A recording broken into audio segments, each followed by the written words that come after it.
రైతులకు ఇబ్బందులు కలగకుండా చూసుకోవాలని, ఎక్కడైనా నకిలీ ఎరువులు, నకిలీ విత్తనాలు, పురుగు మందులు విక్రయించినట్లు తెలిస్తే వారిపై కఠిన చర్యలు తప్పవని, అవసరమైతే పీడీ యాక్ట్ నమోదు చేసి వారిని లోపలికి పంపించడం జరుగుతుందని జిల్లా కలెక్టర్ రావుల్ రాజ్ హెచ్చరించారు.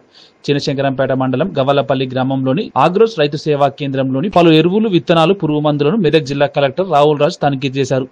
ఎరువులు, విత్తనాలకు సంబంధించిన రికార్డులను ఆయన పరిశీలించారు. రైతులు కొనుగోలు చేసిన ఎరువులు, విత్తనాలకు సంబంధించి బిల్లులను తప్పనిసరిగా ఇవ్వాలని ఆయన దుకాణదారులకు సూచించారు. ఎరువులు, విత్తనాలు, పురుగు మందులు వాడకంపై పలువురు రైతులను అడిగి తెలుసుకుని రైతులకు పలు సూచనలు, సలహాలు తెలియజేశారు.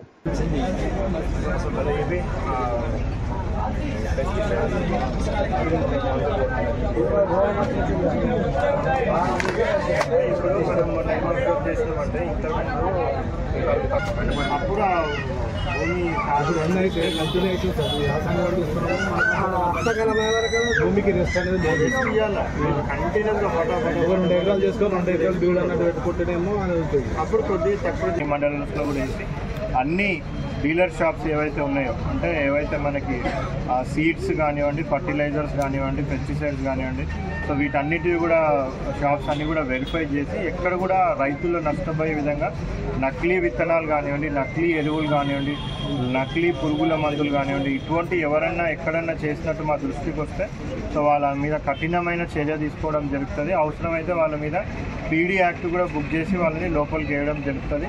పోలీస్ వారు, అగ్రికల్చర్ సిబ్బంది కూడా అన్ని షాప్స్ ఇన్స్పెక్ట్ చేస్తూ ఉన్నారు.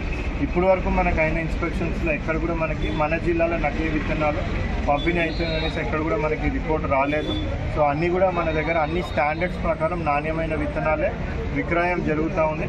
బట్ అయినా కానీ కూడా రైతులు కూడా కొద్దిగా అవగాహన కల్పించుకొని ఉండాలి. సో వాళ్ళకి తెలిసిపోతుంది లాస్ట్ సీజన్లో ఏదైతే మరి కంపెనీ తీసుకొని పోయినరో మరి దానికి ఎప్పుడు వచ్చే దిగుబడి కన్నా కొద్దిగా తక్కువ వచ్చినట్టు కానివ్వండి, సో ఏమైనా డిఫరెంట్గా వచ్చినట్టు కానివ్వండి, అంటే సంథింగ్ ఏదో ఫాల్ట్ ఉన్నదనేసి ఉంటుంది.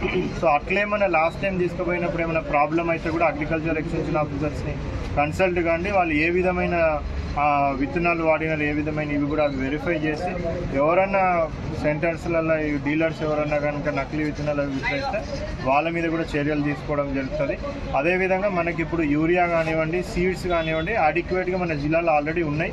కొద్దిగా మనకి ఇప్పుడు ఈ పచ్చరొట్ట విత్తనాలు ఏవైతే ఉంటాయో సన్నేంపు ఒకటి వేరేది అవి కూడా అవి అవసరమైనంత మట్టుకు మనం తెప్పిస్తూ ఉన్నాం. ఎక్కడెక్కడైతే ఇమీడియట్గా ఇప్పుడు స్టార్ట్ పెడతారో వాటి దగ్గర మనం డిస్ట్రిబ్యూట్ చేస్తున్నాం. అవి కూడా అడిక్వేట్గా తెప్పిస్తాం. ఎవరు కూడా చింతించాల్సిన అవసరం లేదు. ప్రభుత్వం అన్ని అరేంజ్మెంట్స్ కూడా విత్తనాల విక్రయానికి సంబంధించి ఎరువులు